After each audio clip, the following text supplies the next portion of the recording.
LSU raids an SEC foe for its latest commitment. Why this is a great example of a new age of roster building in college football. I'll explain on today's episode of Locked on LSU. Let's go.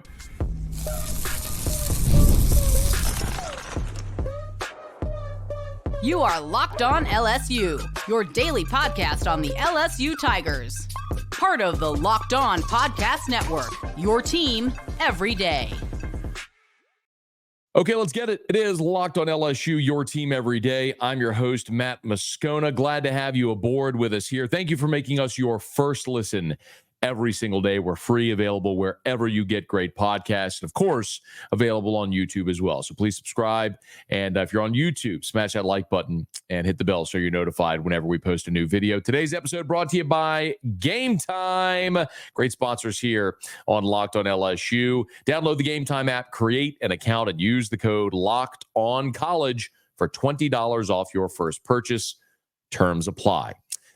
LSU hits the practice field Thursday for the first time in fall camp, year 3 of the Brian Kelly era. Can they rebuild DBU? The glue of arguably the best defense in LSU history, the 2011 defense, Brandon Taylor. I had a chance to visit with BT about how LSU can start to rebuild DBU. You are going to love his answers. That's coming up in just a smidge. But I want to start with LSU and their latest commitment. It's a name that if you listen to the show, you've heard, because after the Bayou splash, we told you about Jaiden Braker. Jaiden Braker is a linebacker from Georgia who had been committed to South Carolina. Well, Jaiden Braker was invited to the Bayou Splash this past weekend, and while he was on campus and LSU's coaches were able to see him in person, Blake Baker offered Jaiden Braker. And just a few days later, Braker flipped his commitment from South Carolina to LSU. He's now the 19th member of this LSU recruiting class. Now, I'm going to give you the bio on Braker quickly and talk a little bit about linebacker at LSU in the next year or two. But really what I want to do with this time is explain how this commitment, in my opinion, is a very clear indication of how roster building around college football is changing. And I think for the better. We'll get to that in a second. So Braker, 6'3", 210. This is a throwback. Think Lamine Barrow. Think Taj Jones. Think those tall, long, athletic, rangy linebackers, not the big 240, 250-pound inside backers. This is the kind of guy that LSU had here under John Chavis. Can run sideline to sideline. 6'3", 210. He was committed to South Carolina, but had a lot of Power 5 offers. Now, not from the big boys in the Power 5, but a lot of Power 5 offers. LSU, South Carolina, Kentucky, Rutgers out of the Big Ten, NC State out of the ACC, Utah now in the Big 12, Georgia Tech, Indiana, Cincinnati, Cal, BYU. So there was a lot of offers there, a lot of interest, but not the LSU, Georgia, Clemson, Oklahoma type schools. There's a couple of things here. Number one, if you look at a 3-star, I would ask you this. Do you trust your coaching staff's ability to evaluate talent? Blake Baker, your defensive coordinator, who is also the linebackers coach, is the one that offered Jaiden Braker. So do you trust Blake Baker's ability to identify linebacker talent, get it on campus, and develop it? I do. So I'm good with this. I also look and say, okay, Jaiden Braker, 6'3", 210 today. 12 months from now, he'll be getting ready for fall camp at LSU as a freshman. What does 6'3", 210 as a 17-year-old look like a year from now when you're 18? Just think about how much you physically developed from 17 to 18. That's what's going to be really interesting here, because what if between now and next year, 6'3", 210 looks like 6'3", 225? Now you're telling a little different story. And I think that's part of the reason why LSU would be really interested in a prospect like Jaiden Braker. The other part is just numbers at linebacker. Y'all, LSU's got numbers there this year.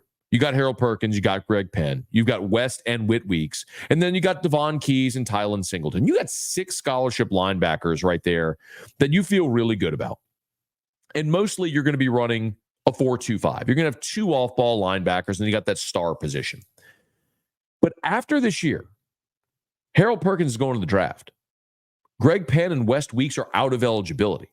So all you're left with is Whit Weeks, who we're really excited about, but again, just finished his freshman, going into his sophomore year. And then Devon Keys and Tylen Singleton, who are entering their freshman season. You're not going to have depth or experience in 2025. So you got to address linebacker in this class. You've got Charles Ross out of Houston committed. You got Keelan Moses out of Baton Rouge committed. And now you've got Jaiden Braker committed. And they might not be done. I would still certainly think they're going to add a portal linebacker to add some veteran depth there. So you need numbers. But I mentioned that I think taking a commitment from a guy like Braker is a pretty clear indicator of how roster building in college football is changing. You probably saw the news just a week ago where the NCAA expanded college football roster. So you're going from 85 to 110. When rosters were limited to 85, a guy like Jaiden Braker may not get the LSU offer. When the scholarship limits are 110, the roster grows to 110, you can take a guy like Jaiden Braker, especially when you're Brian Kelly. Here's what I mean. Since the day Brian Kelly showed up on LSU's campus, since the day he was introduced, he has been very clear about how he wants to build his roster. Brian Kelly wants to build his roster through the high school ranks where he develops talent. He wants to recruit and develop and then supplement with the transfer portal. Let me give you a case in point of a guy who in a different era might not work. Here's what I mean. You remember Lloyd Cushenberry? Of course you do. The center on the national championship team in 2019, became a 4th-round pick of the Broncos, started as a rookie, signed the richest deal for a center in NFL history. Lloyd Cushenberry was the last guy in LSU's class his signing year. He had to wait until signing day when there was a hard cap of 25 to see if LSU would even have a spot for him.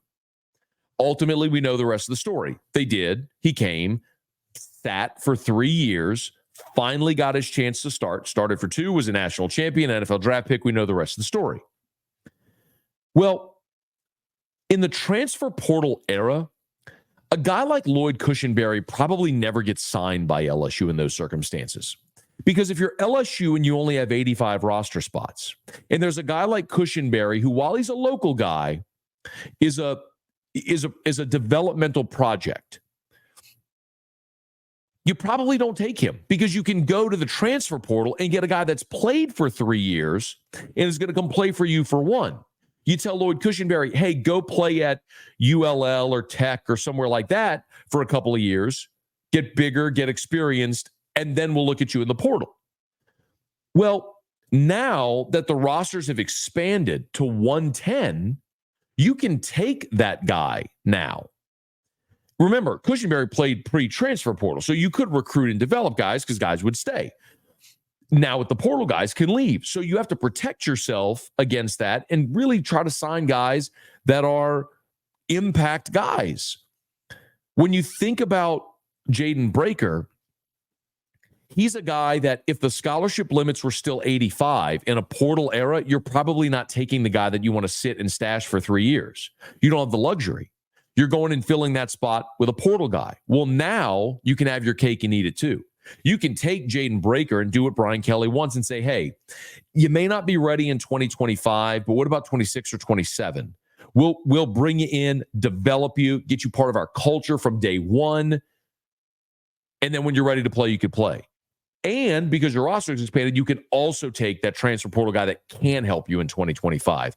It's another reason why I think the expanded roster is a good thing. It's going to give more guys like that opportunities. The flip side of the coin is, walk-on programs are going to be dwindled and diminished, if not gone altogether.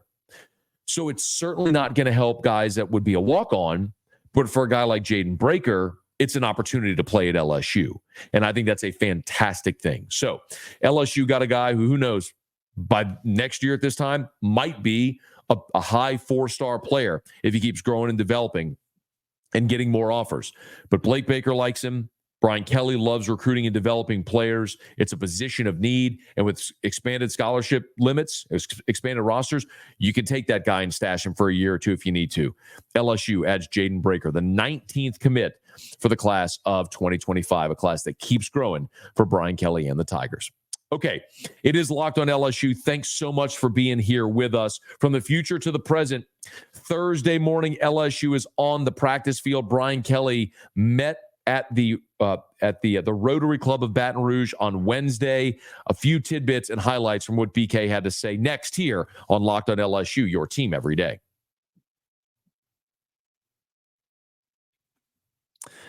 I love being able to tell you about game time every single day that I get the opportunity here on Locked on LSU. You know, earlier this week, I was in Houston watching the Astros and the Pirates Skeens against Bregman. And when I first walked into the ballpark, y'all, literally, before I even went to my seat, I got a nice cold beer and a bag of peanuts. Because for me, there are few in-person sports viewing experiences better than being at the ballpark, smell of the grass, the pop of the mitt, the crack of the bat, having a cold beer, a hot dog, and a bag of peanuts. Whether you're at Minute Maid with the roof closed, or if it's a day game at Wrigley in a beautiful July afternoon, or now August afternoon on the north side, or maybe you're up in the Bronx or wherever you may be, there's few things like being at a Major League Baseball game. And Game Time helps you do that anytime you want. Pick out specific games or matchups you'd love to attend. You could do that. Last-minute tickets, flash deals, zone deals. Easy to find and buy MLB tickets for every kind of event in your area. It's Game Time. I love their last-minute deals. You can save up to 60% buying last-minute tickets on sports, concerts, comedy, theater, anything. And you can save even more with exclusive in-app deals on select seats ahead of that game or event. So if you haven't done it yet, take the guesswork out of buying MLB tickets with Game Time. Download the Game Time app, create an account, use the code LOCKEDONCollege. Use the code LOCKEDONCollege for $20 off your first purchase. Terms apply. Again, create an account and redeem with the code LOCKEDONCollege for $20 off. Download Game Time today. Last minute tickets, lowest prices guaranteed with Game Time. So every year, the day before LSU begins fall camp, the LSU football coach speaks at the Baton Rouge Rotary Club. It's true for Brian Kelly. It was true for Ed Ogeron, Les Miles, Nick Saban before him, Jerry DiNardo before him. And Brian Kelly on Wednesday spoke to the Baton Rouge Rotary Club, and there's a couple of newsworthy things. Now, listen, that is a glorified pep rally, okay? It's a very friendly audience. Coach makes a few jokes, answers a few questions, but doesn't really tell you much other than what you'd expect to hear. Brian Kelly was asked about the defense and gave a very generic answer about how they're going to be better. He was asked about the offense and gave a very generic answer about how they're going to be balanced. And I would expect that. There were a couple of newsy things, though, from Brian Kelly. And maybe the most important newsy item to come out of that Rotary meeting was when Brian Kelly was asked about injuries. And he said that they are completely healthy and there's no injuries to report here as they start fall camp. Now, that is newsworthy because I want to remind you, Zy Alexander was your best cornerback a year ago. Started 8 games, 7 pass breakups, 2 interceptions, was your best corner. Tore his ACL against Army in November, didn't play the rest of the year. If he's healthy and 100% here at the start of fall camp, then he would, in theory, be in line to be one of your starting cornerbacks. I would argue that is your biggest position battle going into fall camp is cornerback. I know we're all curious how the defensive line rotation works out. I'm pretty sure Jacoby and Guillory is going to be one of the starters. Maybe Sean Washington or Gio Paez is the other, but you're going to have a healthy rotation there. I don't know what you are at cornerback. You were terrible there across the board last year. The only player that gave you some consistency was Zy Alexander. If he's healthy, that answers one of those questions. So I think that is very consequential. I'll remind you, there was another cornerback injured a year ago. J.K. Johnson, the Ohio State transfer, injured in fall camp, missed all of last year. Now, J.K. Johnson did go through spring, but the fact that he's not in any way limited is a great sign, which means you have everyone available at your discretion here at the start of fall camp. And the other injury of note is John Emery. I want to remind you, because maybe we've forgotten this in all of our conversation about Caleb Jackson, and certainly Josh Williams coming back for a sixth season as well. But John Emery tore his ACL against Florida on a John Emery-esque run. I mean, a huge, shifty, foot in the ground plant move, and when he did, he fell. And we all know when you have non-contact injuries like that, what that probably means. Well, John Emery tore his ACL and entered the portal. Could have gone pro, decided to stay in college, entered the portal, had been committed to UCLA, who incidentally plays in Tiger Stadium this year. And then we find out, decided he's actually returning to Baton Rouge. And I have lauded that decision. Y'all know how I feel about John Emery. I admire his perseverance so much. He at any point could have left. After that 21 season, when he missed the whole year due to academic, he could have gone pro. He could have done anything. He could have left after Brian Kelly's first year. He could have he could have left. All the issues academically, he gutted it out.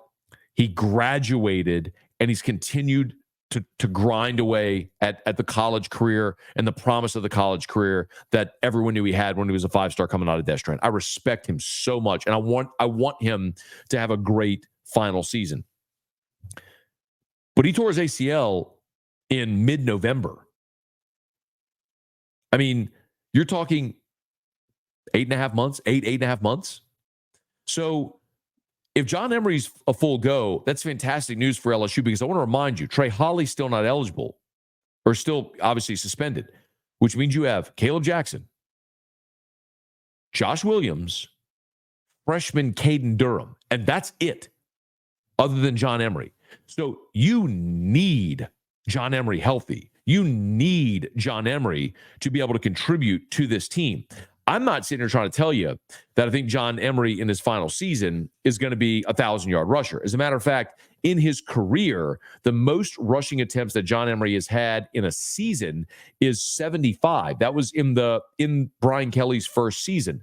I mean, you're talking about a guy that, forgive me, he had 75 in the COVID year, 76 in Brian Kelly's first season. But he's never had more than 76 rushing attempts in a season. So I'm not telling you he's going to be a bell cow. But you need depth, you need experience, you need bodies. And when you have a guy like John Emery, who's persisted the way he has, who also is a good receiver out of the backfield, yes, I think that is a big deal with Brian Kelly saying this team is completely healthy. Now, when I'm at practice on Thursday morning, I'll put eyes on it. When you're here Friday morning for the full, or Friday on Locked on LSU for the full practice report, I'll tell you exactly what I see. Firsthand account. I'm excited about that. But John Emery, apparently being healthy, is a great thing for LSU as they move toward the first day of fall camp. Okay. I mentioned the biggest position battle is cornerback, and certainly we could extend that to the entire defensive backfield. I had a chance to catch up with Brandon Taylor, the glue from the 2019 defense. And I asked him about Harold Perkins moving inside, and I asked him about the defensive backfield. You've got to hear what he says. That's next on Locked on LSU. Passion, drive, and patience. That is the formula for winning championships. It's also what keeps your ride or die alive. It is always my pleasure to tell you about eBay Motors. Everything you need to maintain your vehicle and level it up to peak performance. Superchargers, roof racks, exhaust kits, LED headlights, and more. Whether you're into speed, power, or style, eBay Motors has you covered with over 122 million parts for your number one ride or die. You'll always find exactly what you're looking for. And with eBay Guaranteed Fit, your part is guaranteed to fit your ride every time or your money back. Because with eBay Motors, you're burning rubber, not cash. With all the parts you need at the prices you want, it's easy to make your car the MVP and bring home huge wins. Keep your ride or die alive at ebaymotors.com. Eligible items only. Exclusions apply. eBay guaranteed fit only available to U.S. customers. eBay Motors, proud partner of Locked on LSU.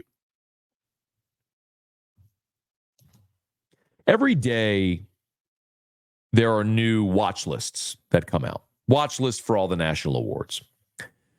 And for many years, my contention on watch lists has always been, I'm less concerned with players on the watch list and more interested if your guy isn't on the watch list. Because in many instances, watch lists include 50, 75, 100 names.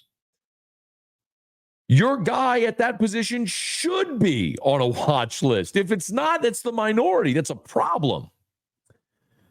Well, Will Campbell's on the Warfel Trophy watch list. He's also on the Outland. The Warfel was announced on Wednesday.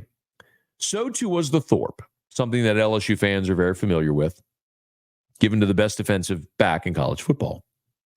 Patrick Peterson won it in 2010. Mo Claiborne won it a year later. Grant Delpit should have won it in 2018, but won it in 2019 when Derek Stingley should have won it. So LSU should have gone back-to-back in 18 and 19 with Delpit and Stingley, but I digress. All that, understanding Tyrann Mathieu didn't win the Thorpe. Stingley, Jamal Adams didn't win the Thorpe. First-team All-Americans like Eric Reed, Jalen Mills, Greedy Williams, Tre'Davious White didn't win the Thorpe, but you had first-team All-Americans. All that to say, LSU, as you well know, has had a lot of really good defensive backs in this program. And the Thorpe Award watch list came out, and there was not a single LSU defensive back on the watch list. 50 defensive backs on that watch list. Not one from LSU. And nobody should be, by the way. I'm not telling you anybody should be. I think Zy Alexander maybe has the best opportunity at the end of the season. If he has a really good year, healthy, starts 12 games, is a consistent corner for LSU. I think he could have a year like Jark Bernard-Converse did back in 2022. But nobody deserves to be there. It's just to illustrate how far LSU has fallen among defensive backs, how far the talent drop-off has been. So I talked about it with Brandon Taylor. Brandon Taylor played at LSU for 4 years, and he had a really interesting perspective as well because BT was at LSU in 2008 as a freshman when the defense was really bad. And they transitioned to John Chavis in 2009, got everything on the straight and narrow. He ended up becoming a starter as a sophomore in 2009 and started for 3 years. And, of course, was the glue of that defense in 2011. Ask anybody on that 2011 defense. He wasn't the best player, but he was the glue of that defense. And so I had a chance to talk to Brandon Taylor about the defensive backfield. But I also asked him about Harold Perkins moving positions, something a lot of people have talked about, and Brandon Taylor weighed in as well.